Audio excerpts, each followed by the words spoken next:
Very recently, astronomers have found 3 potential super-Earth planets orbiting a somewhat close orange dwarf star. The term super-Earth is used to describe a planet beyond the solar system with a mass higher than that of Earth but below those of the ice giants of the solar system, Uranus and Neptune. An international team of researchers, led by Dr. Shweta Dalal from the University of Exeter, found that the exoplanets were orbiting star HD 48498, which is located around 55 light-years away from Earth.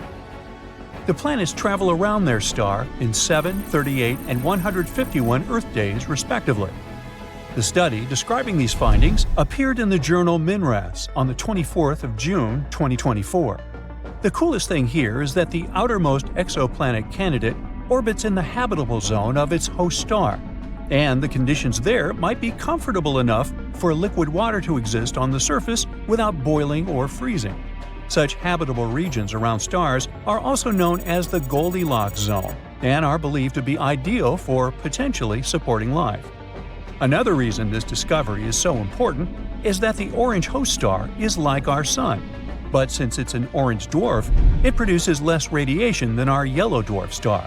It's also the closest planetary system to host a super-Earth in the habitable zone of a Sun-like star, which makes this discovery super exciting. It can help us move forward in our quest to locate habitable planets around solar-type stars. Who knows? Maybe this planet will be our new home one day. These potential super-Earths were detected thanks to the HARPS and Rocky Planet Search Program. Throughout a decade, the team taking part in this research has collected nearly 190 high-precision measurements using special equipment. By analyzing the spectrum of light coming from a star, astronomers can figure out whether it's moving toward us, this is known as blue shift, or away from us, that's what we call red shift. And still, to make sure their findings were correct, the team used lots of different methods and comparative analysis. Everything confirmed their conclusions. There indeed are 3 planetary candidates with minimum masses ranging from 5 to 11 times the mass of our home planet. The team also believes that the proximity of the star, together with the outermost planet's favorable orbit, can make this system a great target for future studies. Hopefully, further research will open doors for our understanding of planetary systems and the potential of life outside our solar system. Scientists have already discovered more than 5,000 exoplanets, which are planets outside the solar system, since the first such world was confirmed orbiting a Sun-like star in 1995. To find those distant planets, astronomers used different equipment, like NASA's Kepler Space Telescope, launched in 2009. Its mission was to find as many Earth-like planets dwelling in the Milky Way galaxy as possible. But it's not the only instrument used for searching exoplanets. Anyway, now let's look at the most exciting and promising of these worlds. Gliese 667 cc is a mere 22 light-years from Earth. But even though it seems close, it's still around 129 trillion miles away from us. The planet itself is around 3.8 times as massive as Earth and completes one orbit around its host star within 28 days. In other words, a year on that Earth-like planet is 13 times shorter than a year on our planet. Luckily, the star is a cool red dwarf, so the exoplanet most likely lies in its habitable zone. But there's still a chance that this world might be regularly baked by the flares coming from its parent star, which is not cool on many different levels.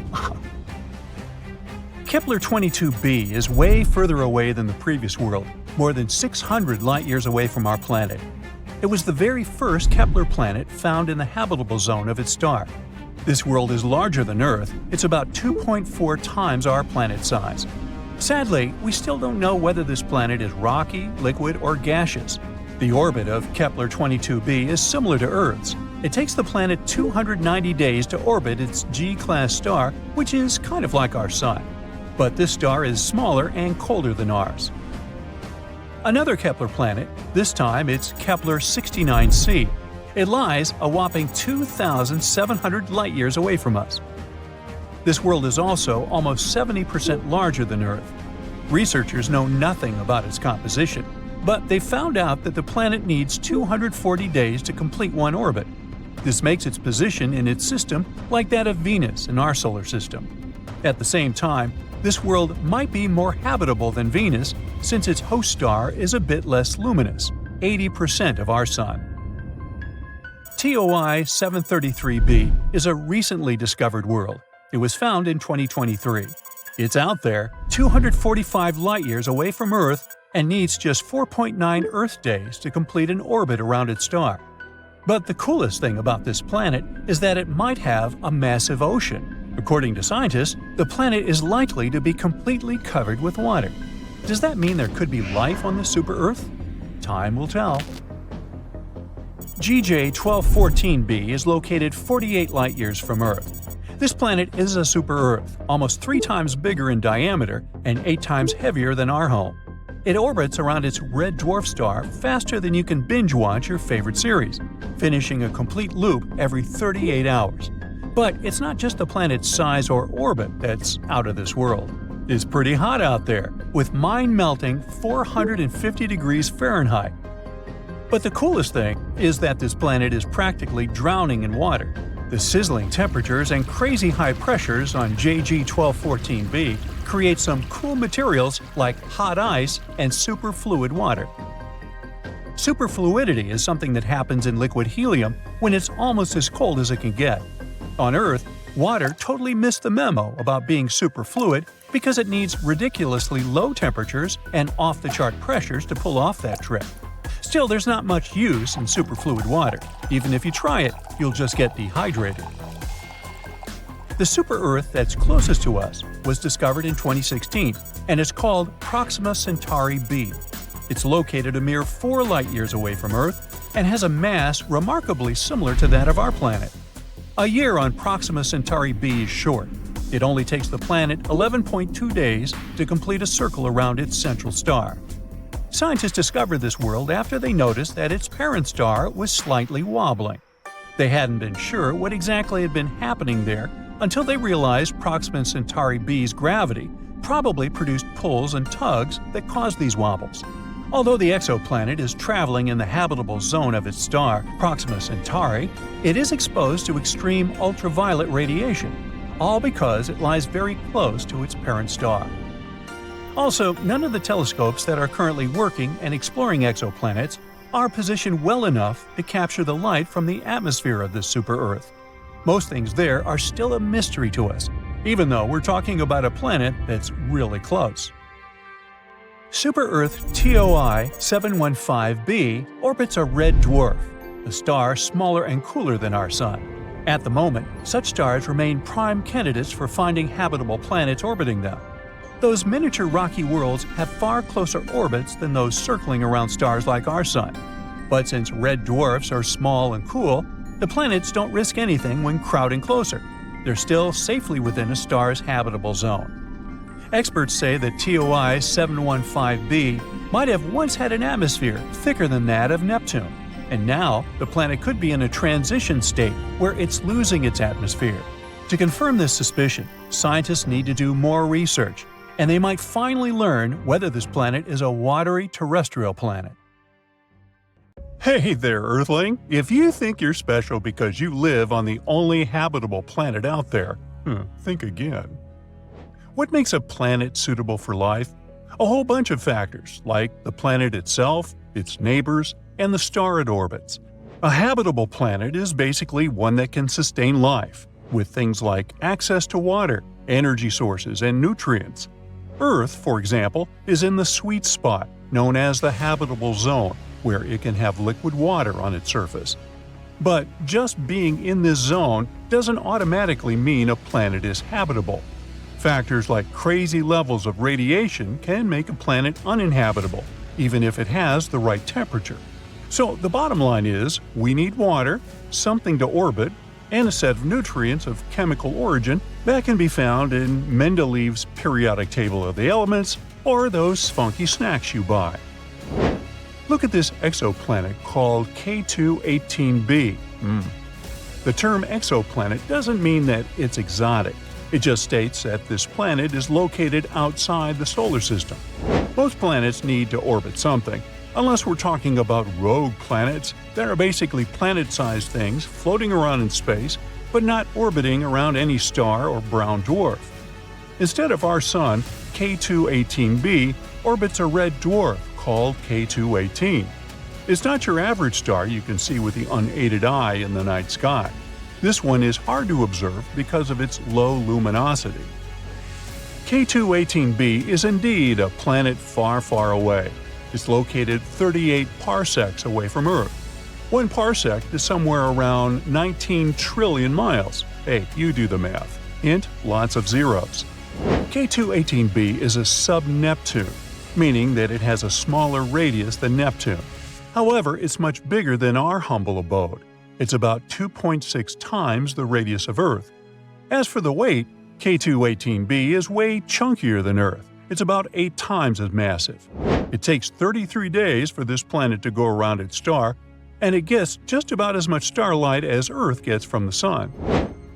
This planet has a light intensity of 1.28 times greater than Earth and has an equilibrium temperature of 28 degrees Fahrenheit. Nope, it doesn't mean that K2-18b feels like New York in January. It only gives us an idea of the theoretical temperature put there. The planetary equilibrium temperature is basically the temperature a planet would have if it was perfectly balanced in terms of radiation. It's when the amount of heat leaving a planet is the same as the amount of heat coming in. Now, the trillions of miles that set us apart aren't a problem for potent telescopes, such as the Kepler Space Telescope that discovered this planet and the James Webb Space Telescope that is studying its atmosphere now. In 2019, scientists announced that they had found water vapor in the atmosphere of exoplanet K2-18b, which sparked widespread interest toward this outlandish world. 4 years later, the Webb Telescope detected carbon dioxide and methane swirling in the air of this guy. Carbon dioxide is basically our best friend here on Earth. Humans need it to breathe properly and keep our blood pH in check. And plants love this stuff too, because it helps them make oxygen through photosynthesis. Obviously, we can't survive without it. Without methane either. However, this little gem got some scientists buzzing with excitement even more due to the discovery of some funky dimethyl sulfide gas molecules in its atmosphere. In 2023, scientists from the University of Cambridge spotted carbon-based molecules like methane and carbon dioxide hanging out on K2-18b with the help of JWST. This could mean that this exoplanet might feature a hydrogen-rich atmosphere and a watery surface. There's a potential whiff of dimethyl sulfide, or simply DMS, in the mix. On Earth, this stuff is usually linked to life, since it's normally produced by photoplankton in the oceans. The fact that we're picking up hints of DMS on K2-18b is like finding a golden ticket in the cosmic chocolate bar. Hey, kinda gives you the willies now, doesn't it? Why is DMS so important, you ask? Well, it's a bit of a superhero on our planet, playing a crucial role in the sulfur cycle and even affecting our climate by helping clouds form. And spotting DMS on other planets could be a sign of life similar to ours. Looks like this planet is a nice spot with its not that rough temperature and all the right nutrients to keep us alive. So, what's your take on its overall look? It probably took the planet a good few million years to come together. While things might heat up deep down underground, it shouldn't make a big difference on the surface. Some experts believe it could be home to a water or molten lava ocean, with a hydrogen-rich atmosphere resembling a gas giant like Uranus or Neptune. Now this one doesn't really match our Earth standards, since our atmosphere is mostly made of nitrogen. If there's an ocean, it's likely under a thick layer of ice and rock, which could mess with the planet's climate.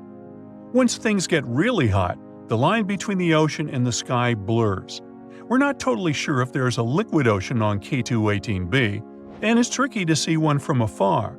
Just looking at the planet's size and weight won't give us the answer.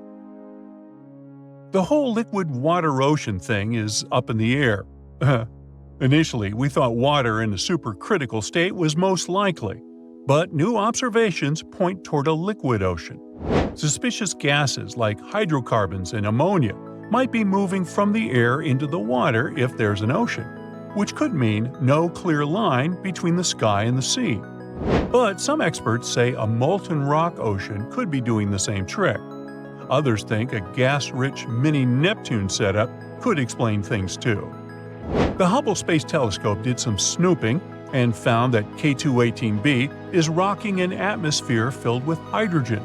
They think there might be some water vapor hanging out there too, but it's a bit of a mystery.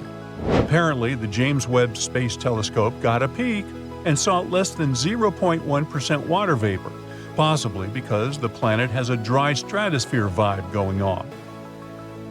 As for ammonia, it's nearly non-existent in that distant world. Methane and carbon dioxide seem to be dominant in the atmosphere, making up about 1%. But don't expect to see any other carbon oxides crashing the party. Their concentration is just a guess at this point. The atmosphere of K2-18b is just a small fraction of its total mass, around 6.2%, and has probably got a similar vibe to Uranus and Neptune. Haze-wise, there's not much going on, and water clouds are a bit of a mystery. They're probably icy, although there's a chance for some liquid water clouds too. Now, besides water, the atmosphere could also contain some ammonium chloride, sodium sulfide, potassium chloride, and zinc sulfide clouds, depending on what the planet is into. And it seems like things might get a bit turned up high in the atmosphere, with the temperature inversion causing a stratosphere situation. Just your average day in outer space. So far, scientists have come up with several climate models this planet might have. For example, some of them think that there's the same temperature across the whole planet, unless the planet is spinning super fast and the temperature difference between the poles and the equator is minor. But these are all speculations at this point. The amount of radiation K2-18b gets from his star is similar to what Earth gets. The temperature on the planet might be anywhere from really cold to pretty warm. Whether it can support life depends on its atmosphere and clouds. Scientists think microorganisms from Earth could survive there, even with all the hydrogen. But it's still hard to tell if there's life on K2-18b because the gases we usually look for might not work in its atmosphere.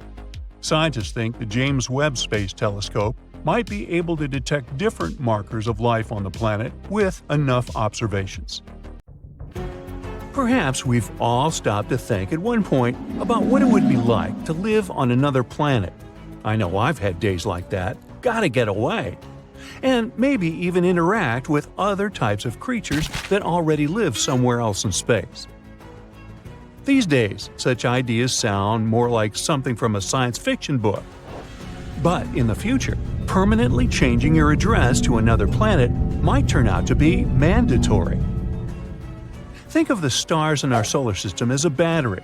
Billions of years from now, its energy will be gone. Without its light and warmth, life on Earth can't exist.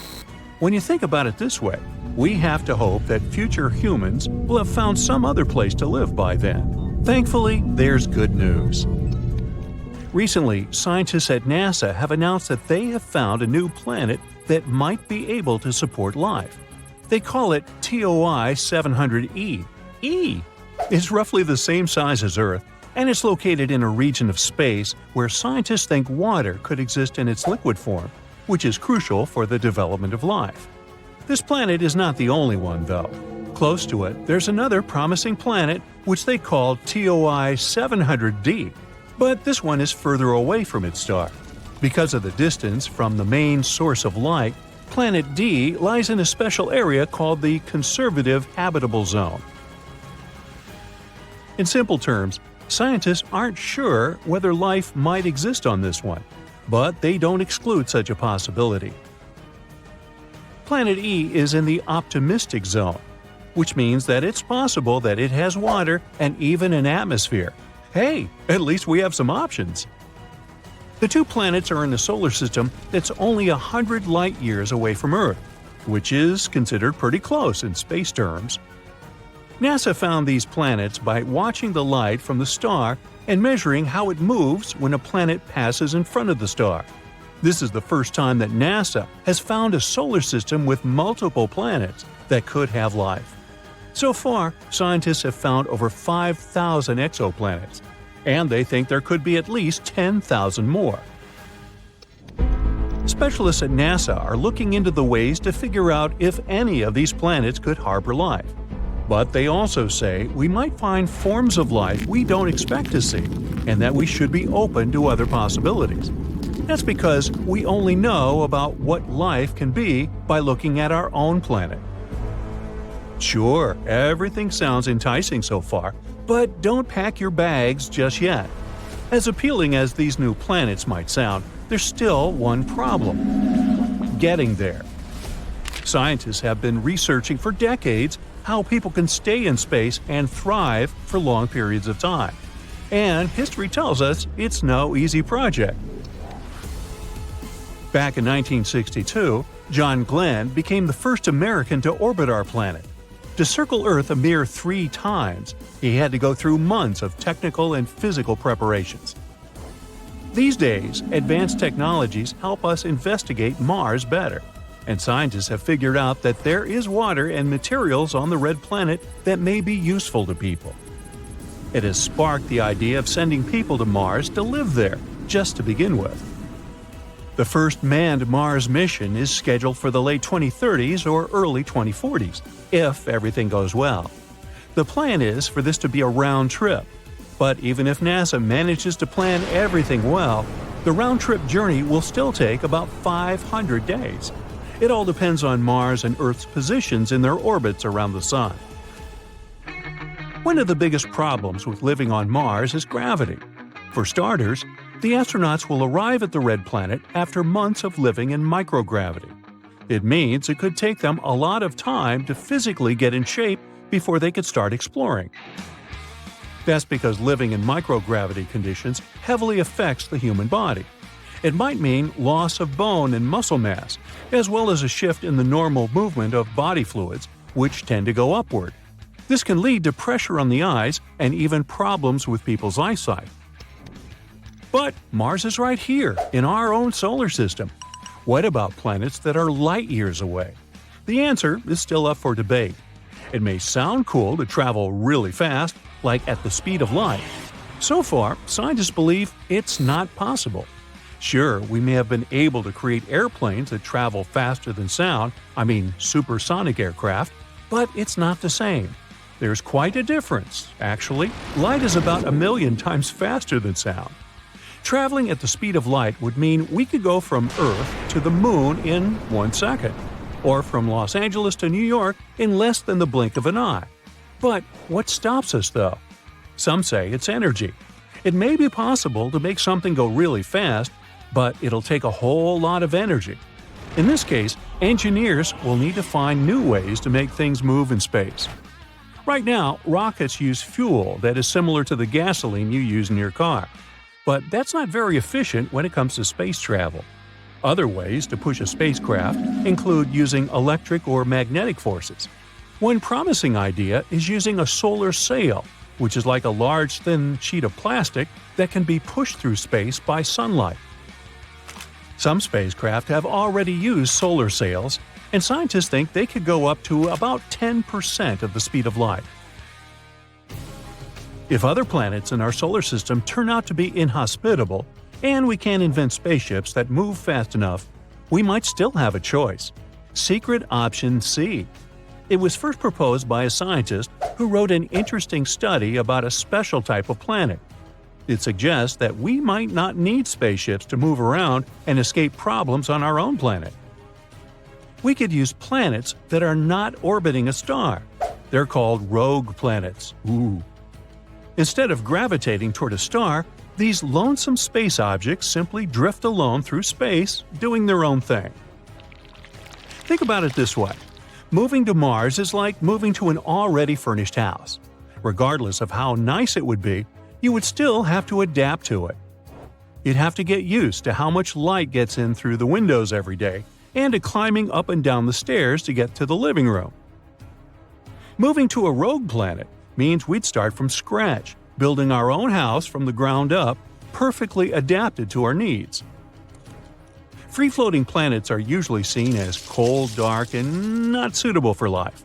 But if they have underground resources, they can be useful. They offer a constant surface gravity, a lot of space, and resources. They can also provide water and protection from space radiation. If we become an advanced enough civilization, we might be able to control the planet and even create new types of energy. So the next question would be where we could find such a rogue planet.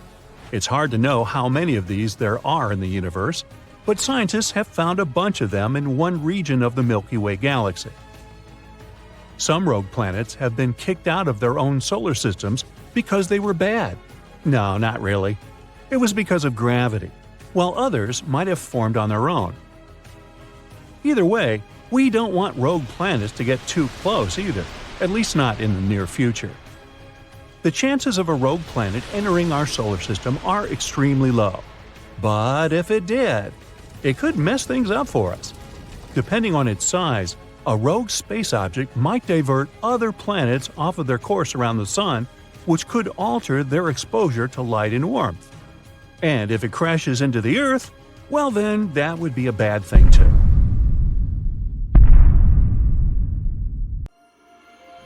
We've been focusing on trying to find life on Mars so much, while there's this gem waiting to be explored.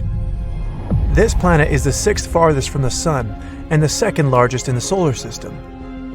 You'll find it right behind Jupiter. I'm talking about Saturn, or as they sometimes call it, the jewel of the solar system. It's so different from our planet. First of all, you wouldn't be able to stand there. While Earth consists of rock and other tough stuff, this planet is like a giant ball, mostly made of gases. If you found a swimming pool huge enough to fit Saturn, you could see the planet floating in the water. No wonder, Saturn is the least dense planet in the solar system. It also contains a lot of helium. You know, the gas you put in balloons to make them hover in the air. Saturn is a very windy planet. Winds there are more than 4 times stronger than the ones we have on Earth. A day over there lasts 10 hours and 14 minutes because Saturn spins on its axis pretty fast. But the planet takes its time while going around the Sun. A year there equals 29 Earth years. Saturn's radius is more than 36,000 miles. It means the gas giant is 9 times wider than our planet. If Earth was the size of a nickel, Saturn would be as big as a volleyball. Even though some of our planets in our solar system also have rings, Saturn's are the most spectacular ones. You can even see its rings from Earth. And no, you don't have to be a scientist with insanely expensive equipment. All you need is a small telescope. Saturn's rings are not firm. They are made of pieces of dust, rock, and ice. Some of them are as small as grains of sand, and some as big as a house or even a mountain. These are actually bits of asteroids, comets, and shattered moons that fell apart before reaching Saturn. They could be torn into pieces by the planet's powerful gravitational pull. Saturn has over 50 moons, and recently, scientists have discovered some unusual hydrothermal activity on one of them. Enceladus is Saturn's 6th biggest moon. It has 4 tiger stripes close to one of its poles. Researchers have found that there is an ocean underneath these stripes. Water and ice erupt from that area, so now we can't but wonder, maybe there's life out there. In the oceans on Earth, some forms of life gather around similar hydrothermal vents. They feed on the chemicals there, same as plants on the surface do with sunlight. And not only that, some of the oldest microbial life on our planet feed on the same energy as the one produced beneath the ocean's surface on Enceladus. It could potentially mean there's life developing there right now. Of course, it takes millions and millions of years for even the simplest organisms to appear. But hopefully, scientists will need less time to find more complex forms of life. There are millions of exoplanets out there in space, and scientists have been searching for those that could be potentially habitable. Exoplanets are planets orbiting a star outside of our solar system. Dwarf stars are similar, less luminous than the Sun. They sometimes live for more than 10 billion years. That's enough time for a living organism to develop and evolve into a more complex form. Life might appear on the planets orbiting such dwarf stars, or, like with Saturn, on one of their moons. And here it is, Gliese 876b, that orbits the red dwarf star Gliese 876. This planet is mostly a mystery, but scientists assume this is a gas giant that has no solid surface. They believe its atmosphere doesn't have clouds, but there might be water in its liquid form on the planet's surface. Teegarden's B orbits a red dwarf that's around 12 light-years away from our solar system. The planet's mass is just a bit higher than that of Earth. Scientists think it may have a rocky surface. The planet needs around 5 days to complete its orbit. It means that 1 year on T-Gardens B is actually shorter than 1 week on Earth. Somewhere far, far away, there's another potentially habitable planet named Kepler 1638b. Okay, to be more precise, it's 3,000 light-years away from Earth in the constellation Cygnus. This planet is 4 times as heavy as Earth and twice as wide. It needs almost 260 days to complete 1 orbit around its star. The gravity on this planet is stronger than that on Earth. It wouldn't be an easy feat to jump on its surface. One more Kepler coming along. This time, it's Kepler 62e, a planet that's more than 1.5 times the size of Earth. Scientists believe this one has a warm, humid, and hospitable atmosphere with cloudy skies. There are 1,200 light-years between Earth and this planet. Kepler 62e needs 122 days to orbit its red dwarf star. Its neighbor, Kepler 62f, is another potentially habitable zone. It's a world around 40% bigger than Earth. Scientists think this planet might be covered in water. The oceans on our planet are full of interesting creatures and organisms of all sizes, so the chances are this planet also hides some intriguing living beings, or at least it has the potential to develop life. When we say habitable, it doesn't mean life definitely exists there. It just means there are conditions for some forms of life to develop. LHS 1140b is a planet located in one of the potentially habitable zones. Unlike its gas companions, it's solid and quite rocky. The planet's radius is 60% larger than that of Earth, and its mass is 7 times bigger. It's one of the densest planets found out there. Since the planet has a big mass, an atmosphere there must be rather thick. Plus, gravity on its surface is much stronger than here on Earth. That's why you would likely have problems just standing on that planet. Hello and greetings from TRAPPIST-1e, an ultra-cool dwarf in the constellation Aquarius. It's around 39 light-years away from us. 7 Earth-sized rocky planets are orbiting in the star's habitable zone. All of them can potentially have some water on their surfaces. The temperature on these planets is more or less similar to that on Earth. On the Moon, gravity is only 16% of what we have on our home planet. That's why the astronauts could hardly control their movements when they visited our natural satellite. But when it comes to the gravity on TRAPPIST-1 planets, you would probably feel good and comfortable there. And Kepler, once again. This time it's Kepler 452b. It's a rocky planet 60% larger than Earth. Its parent star is similar to our Sun. This planet has actually spent around 6 billion years in the habitable zone, while Earth has been there for a mere 4.5 billion years. This planet needs 385 days to orbit Kepler 452. This star is around 20% brighter than our Sun, but has the same temperature. The whole system is very far from our little oasis. It would take you 28 million years to get there. And now, how about KOI 7711.01? It's another intriguing world 1,700 light-years away from us. This planet is only 30% bigger than Earth. It gets almost the same amount of heat as we receive from our Sun. Sometime in the future, people might start colonizing the galaxy. They would be looking for new planets to live on. Then we'd certainly have to make really long trips, and maybe one day we'd reach Proxima Centauri. It's a nearby star that has a couple of planets we could potentially inhabit, like Proxima Centauri B.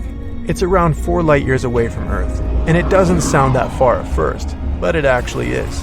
It would take about 6,300 years to travel there, if we use the technologies that are available these days. It would mean many, many generations to make a trip like that, and it would take even longer to finally inhabit that new world. People would be born and raised on spaceships. They would live their lives there without ever seeing either Earth or the planet they're heading to. Instead of trees, mountains, and rivers, there would be only the dark nothingness of faraway galaxies spreading in front of them. They would never be able to wander unknown streets, breathe in the fresh air, feel the wind. The only place for them to travel to would be another part of the ship. Certainly, such a journey wouldn't be simple, but it would pay off if people managed to build some more beautiful worlds, like the one we have here on Earth. Is that even possible? Time will tell. A new super-Earth has been spotted by astronomers, and it's quite intriguing. This planet, called TOI 715b, is about 1.5 the size of Earth, which is why it's called the super-Earth. It's also relatively close to us in space terms, only 137 light-years away. For comparison, most exoplanets are hundreds of light-years away, and all the interesting stuff, like black holes and nebulas, are usually more than thousands of light-years away from us. So, could it be habitable? The habitable zone is an estimate of where a planet might have the right conditions for liquid water. This is what we call some distance from the star where the temperatures on the planet should be okay-ish and water should stay liquid on its surface. It's not super precise because it depends on a bunch of factors like the type of star, how reflective the planet is, its size, and so on. Also, just being in this zone isn't enough for water to actually be there. The planet also needs the right kind of atmosphere and a few other things. So, we invented a stricter definition in 2014, the conservative habitable zone. It's a more precise term defining the best candidates that have liquid water. Otherwise, we get too many potentially habitable planets that are not actually habitable at all. The CHZ is based on how much energy a planet gets from its star compared to Earth. If a rocky planet gets between 40 to 85%, it's considered to be in the CHZ, no matter how far away it is from its star. These planets have a higher chance of being habitable. And yes, TOI 715b is located there. This super-Earth orbits the M-type star, also called red dwarf. It's a star that's much smaller and cooler than our Sun, about a quarter of the Sun's size and mass. But if the planet is located in the habitable zone, it's actually a better option for life. Red dwarfs live much longer than our Sun, a yellow dwarf. This also means that they have more time to form little creatures on their planets. And this red dwarf really is older than our star. Our Sun is 4.6 billion years old, and this star is 6.6 billion years old, give or take a few hundred million. It doesn't have much magnetic activity, so it's not dangerous. It doesn't flare up like younger red dwarfs. These flares can be super strong and might even hurt planets by taking away their atmospheres. Although some planets around it do have thinner atmospheres, it seems like this red dwarf has already gone all out. These red dwarfs are where we're looking for planets that could support life right now. Our super-Earth is really close to its star, zooming around it in just 19 days. Since the star is small and the planet is so close, the planet passing in front of its star happens a lot and looks really clear. This makes it easy for telescopes like the James Webb to study its atmosphere without needing too much time. Now, speaking of the James Webb Space Telescope, it's bringing us into a new era of understanding distant planets beyond our solar system. Imagine being able to see what gases make up the air on a planet millions of light years away. James Webb will help us to find worlds that could support life. Right now, it's trying to figure out whether TOI 715b has an atmosphere. If it does, its atmosphere might be easier to spot compared to a planet that's drier and denser. And then we might get even more hyped because it would look like a good place for life. On top of all that, there might be another planet in this system, also in the habitable zone. We're not sure whether it's really there, it's just a candidate with a crazy name. But if it turns out to be real, it would be about the size of Earth. Also, it would be the smallest planet in the habitable zone ever spotted by the TESS telescope. Now, another cool thing about TOI 715b is that it cannot just have water on it, but be an entire water world. An ocean planet is a type of planet that has an ocean covering its surface or has subsurface oceans. They might not have much dry land because the water can cover everything. Sometimes the entire planet can be covered in other liquids, like lava or ammonia. When it comes to planets outside our solar system, we can't see surface water directly with our current technology. Instead, scientists look for water vapor in the atmosphere as a hint there might be liquid water below. And of course, we wonder if these planets can have life, hopefully not in the form of Leviathan-like monsters. Our models show that planets with oceans might be pretty common in our galaxy. This means there could be lots of ocean worlds out there waiting to be discovered. But the most important part about TOI 715b is that it's in the so-called small planet radius gap. If we give the planets a lineup, there will be those that are bigger and smaller than Earth. But there's a sudden gap in planets that are about from 1.5 to 2 times bigger than ours. Where are they? This gap is interesting to scientists because it tells us something about how planets form and change over time. It's not that planets don't form in this size range. They actually start off larger and then lose some of their mass, like a balloon gradually deflating.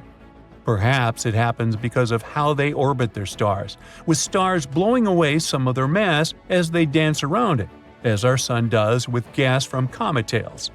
This gap holds a lot of mystery, and planets, like our new super-Earth, are clues that could help us unravel it. We aren't sure whether it exists around red dwarfs. Maybe it's a gap in how dense these planets are, rather than in their actual size. So studying our discovered planet is even more interesting. It'll help us learn more about distant stars and their planets. Now, I mentioned TESS a while back. NASA's TESS, Transiting Exoplanet Survey Satellite, has been in space for 6 years now and has been incredibly successful. NASA launched TESS because we already found over 5,000 planets orbiting other stars, mainly thanks to the Kepler telescope. But Kepler mostly found large planets, not necessarily like Earth. We decided to focus TESS on finding smaller Earth-like planets around nearby bright stars, making them easier to study with future telescopes. Here's how it works. The camera observes stars and looks for changes in their brightness. If the brightness suddenly drops for a while and then gets back, it could mean there is a planet passing in front of it. But stars can dim for other reasons too. For example, flaring up or having dark spots on their surface, which is why we need to be careful with this data. TESS shows us the size and orbit of these planets. Then ground telescopes help determine their mass. With these 3 parameters, we can figure out what the planets are made of and if they're rocky like Earth or gassy like Jupiter. Yeah, you want to avoid Jupiter after taco night. One example of TESS's discoveries was the TOI 700 system. There, it discovered its first ever Earth-like planet, TOI 700D. This exoplanet also orbited a red dwarf, and it's even closer to us, about 100 light-years away. Unfortunately, it's unlikely to be habitable because the temperatures there are crazy. Another big discovery was made in the AU microscopy system. TESS discovered a planet about 4 times the size of Earth and another nearly 3 times Earth's size. This system has become a key area for studying how stars and planets form and change over time. TESS has also spotted a variety of other exciting finds, including supernova, hot worlds, and so on. And as it enters its 6th year, we can only expect more exciting findings to come. TRES-2b, or not to be, is a planet where night never ends. And it's not your regular night with stars shining in the beautiful skies. Here it's pitch dark and scorching hot. TRES-2b is a gas giant, roughly 1.5 times more massive than Jupiter, and its surface absorbs light better than charcoal. It might also have a faint dark red glow because of its burning air, which is as hot as fresh lava. Lovely. In the star system of 55 Cancri, there are 5 planets, 4 of which are gas giants similar to Jupiter and Saturn. But the 5th one, or rather the first because it's closest to the star, is different in a most horrible way. 55 Cancri E is so close to its sun that half the planet's surface is a literal ocean of molten lava. The other half is in eternal darkness because it never sees the sun. The planet is always turned to its star on one side. And between the scorching and the dark, there's the twilight zone, a thin strip of gloomy nothingness. That's a getaway spot. HD 189377b, oh, I'm not going to say that again, is the only exoplanet in the orbit of its star. And at first glance, it looks quite pretty, blue and white swirls making up wondrous patterns on the surface. But these pleasant colors actually come from hard silicate particles in the planet's atmosphere, which means it rains glass here. But the worst is that winds reach the speed of 5,400 miles per hour, or almost Mach 7. Well, for comparison, the fastest wind speed on Earth was 254 miles per hour, over 20 times less. Thus, the glass falling from the sky travels horizontally at hypersonic speeds, shredding everything in its path. Better duck. The next system, whose name I won't even try to pronounce, this one, has 3 exoplanets, which are all being slowly destroyed by their own star. It happens because that star is not irregular. It's a pulsar, a rapidly spinning core of an exploded star. It creates powerful electromagnetic pulses in several directions while rotating at several thousand times per second. As a result, the planets orbiting this deceased star are slowly being eaten away and will eventually disappear entirely. Kepler 70, hey, I can say that one, is a hot blue dwarf star that exploded into a red giant some 18 million years ago. At the time, it was orbited by at least 2 planets, the closer of which was a Jupiter-like gas giant. Its name was Kepler 70b, and it still exists, but the overgrown star consumed it and transformed it into a blazing hot rocky world. Right now, it's one of the hottest planets ever discovered. Its temperature is higher than the surface of our Sun. It was lucky to survive spending time inside the star, but it's evaporating now and will probably be no more in the near future. WASP-12b is one of the weirdest and saddest planets out there. The enormous gravity of its star, combined with the planets consisting mostly of gas, result in the star slowly devouring its protege. So pal, what's eating you? My mother. WASP-12b has already taken the form of an egg, stretched toward its merciless sun, and it's unable to do anything with its condition. In another 10 million years, the planet will inevitably succumb to the voracious star's appetite. Hey, you asked. If you ever wondered what it's like to walk on ice and hot coals at the same time, Gliese 436b is a planet that would give you a vivid example. Being extremely close to its sun, the Neptune-sized exoplanet boasts temperatures hotter than a blazing oven, and yet it's covered in ice, which burns incessantly. This ice is much denser due to the enormous gravity of the planet, staying solid even under extreme conditions and not melting away. No list of frightening worlds could do without mentioning Venus, the Earth's evil twin. The second planet from the Sun has an atmosphere so thick and full of clouds that its surface is much hotter than that of Mercury. Volcanic eruptions constantly thrash Venus.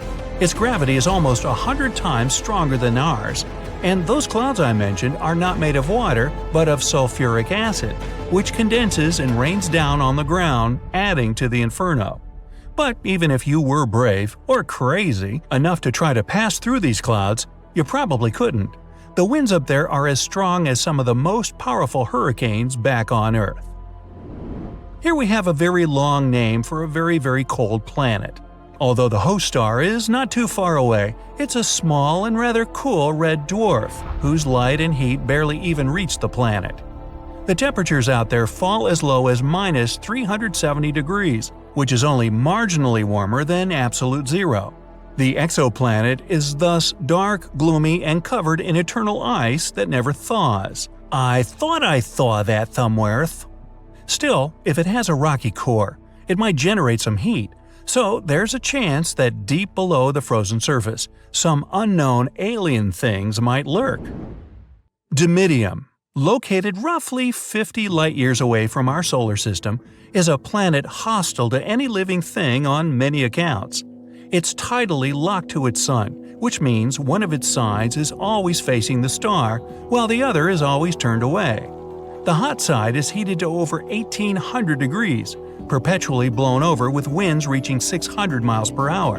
And that's winter. Well, actually, I don't know that. Despite Dimidium being a gas giant, it has a large amount of iron in it, which melts and evaporates in the atmosphere, creating clouds. And when those cool down, they fall on the surface in the infernal rain of molten iron. That'll test your mettle. Oxygen is usually viewed as an element that might bring life to a planet, but this is definitely not the case for Osiris.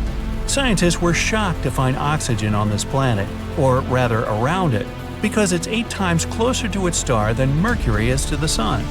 This extreme distance makes Osiris a living melting pot, where anything that could burn will. It's also responsible for a very short orbit of the planet around the star.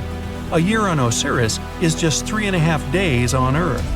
To boot, the atmosphere of the planet is constantly blown and melted away by the heat from its sun. Vacation? Nah, let's keep looking. Exoplanets 3b is neither as hot nor as cold as some of the others on this list, but it's terrifying in its own more insidious way. It's a gas giant similar in size to Jupiter, yet 20 times denser. This makes this exoplanet's gravity weigh down on everything on its surface 50 times more than it would on Earth. Stepping on it would be your ultimate doom, because you'd be immediately crushed by the density of its atmosphere. Temperate 7b is another oven-like world. Its day-to-day temperature is over 4,000 degrees. Combined with the rocky surface, it presents an infernal landscape. The rocks on the ground bubble and boil, evaporating in the atmosphere, where they cool down and eventually fall back on the surface in a brimstone rain.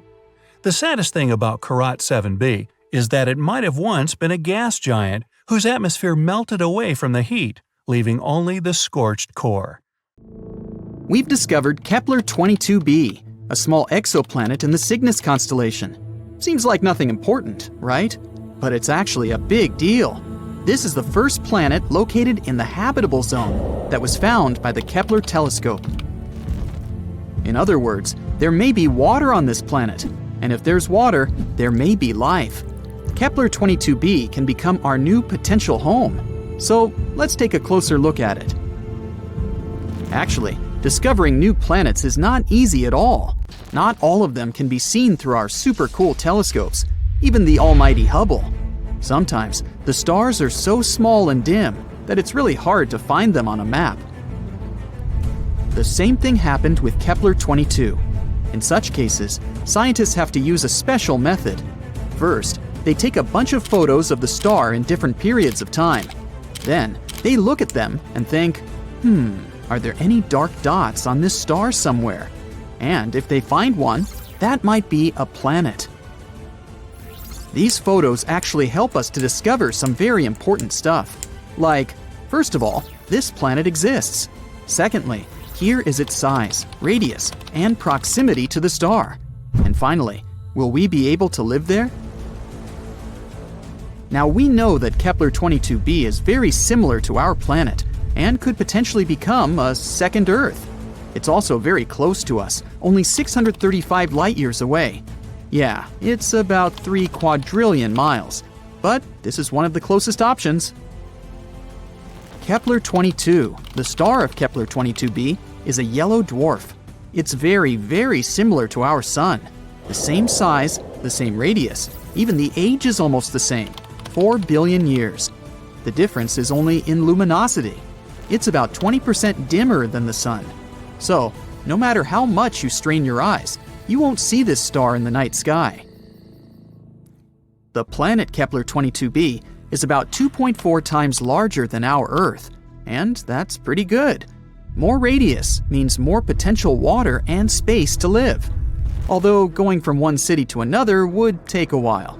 It's scary to even imagine a 3-day-long plane flight. We don't know the exact mass of this planet, but scientists think it's bigger than Earth's. Actually, the mass of Kepler 22b can be up to 36 times greater than that of our planet. What does it mean? Vigorous gravity. If the planet is 36 times heavier than Earth, then gravity there will be about 6 times stronger. Can you barely lift 20 pounds of potatoes? Try 120. Not to mention that you yourself can become much heavier on that planet. You'll have to get incredibly pumped up just to walk there. You have to literally turn yourself into a bodybuilder just to get to work.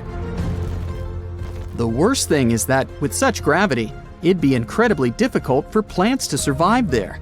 They'd need at least a little freedom to rise up from the ground. And animals. Our dogs and cats would have to turn into little balls of muscle to survive there.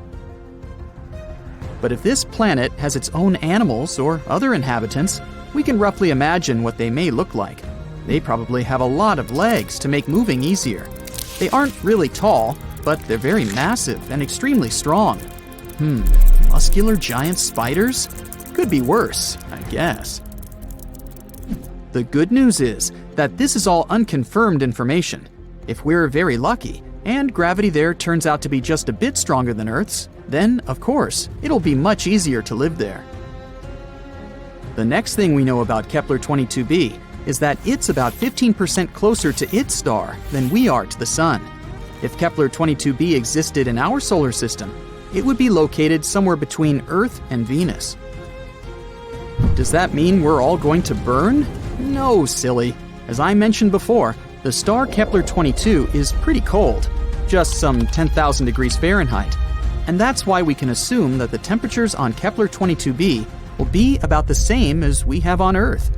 If the planet orbits its star the same way Earth orbits the Sun, which we don't actually know, Kepler 22b can rotate around its star on its side, like, for example, Uranus. What? Didn't you know Uranus is actually lying on its side? Also, look at its rings. Yes, Uranus also has rings, like Saturn, but they're vertical. The universe is truly a mysterious place. So, if Kepler 22b is really something like that, then the weather on the planet will be, to put it mildly, not very good. Incredibly cold winters will be regularly followed by hot summers. And, just like with tidally locked planets, we'd be able to live more or less comfortably only on the narrow piece of land between these two crazy sides. Let's hope that this is not the case and the planet rotates normally. But it's not all that bad. Studies show that there may be an ocean on Kepler 22b. You already know that water means life, but in this case, it's also a big plus because a planet covered by an ocean always has more stable temperatures. The water absorbs some of the heat and distributes it evenly across the planet. The hot parts cool down, and the icy ones warm up. By the way, that's exactly what happened to Earth billions of years ago. When our planet started getting its first little puddles, our beloved moon helped these puddles to spread all over the planet. Thanks to this, a burning horror that used to be our Earth turned into a cute little ball full of life. So, if Kepler 22b has water but no atmosphere, scientists think that the average temperature there could be around 12 degrees Fahrenheit. But if there's also an Earth-like atmosphere, then the temperature can reach 72 degrees Fahrenheit. That would be nice. And finally, 1 year there is equal to 290 Earth days, about 9 months. The planet has no natural satellites, so unfortunately, we'd have to say goodbye to a beautiful view of the moon. On the bright side, we'd probably be able to see the sun as a distant little star. We could admire it in the night sky, remembering our home, while not hiding from giant spiders. And this is all that we know at the moment. Unfortunately, it's quite difficult to explore such planets, so there's a lot of very important data that we don't know. For example, what kind of planet is this anyway? Yep, we're missing the most important information about Kepler 22b. We don't know if it's a rocky planet or not. And if not, then all the previously mentioned information means nothing. It may turn out to be a gas planet, or a planet covered with gas but with a solid core, like Neptune, or a water world covered with a giant ocean. In this case, it better be a water planet. Then at least we could build some kind of underwater city there. We could filter the water and eat fish, until we evolve into an amphibious species. Does it even count as evolution if we go back to our roots? Scientists, however, think that Kepler 22b may turn out to be a Neptune-like planet. Some astronomers have even assigned the planet to a category of mini-Neptunes. Yes, this is a real planetary category. But this hasn't been proven yet. But even if, fortunately for us, Kepler 22b turns out to be a rocky planet, we still don't know what the atmosphere is like there. Does it exist at all? What if it turns out to be something like the atmosphere of Venus? which is more toxic than your ex. Then we'd have to dig deep underground to somehow survive on this planet. And then we'd have to come up with a heat source, because it's pretty cold underground. Yeah, let's hope this won't be the case. There are many possibilities with Kepler-22b. So far, we don't have a clear answer. But let's hope that scientists will find it before we load the first people into shuttles and send them to conquer Kepler-22b.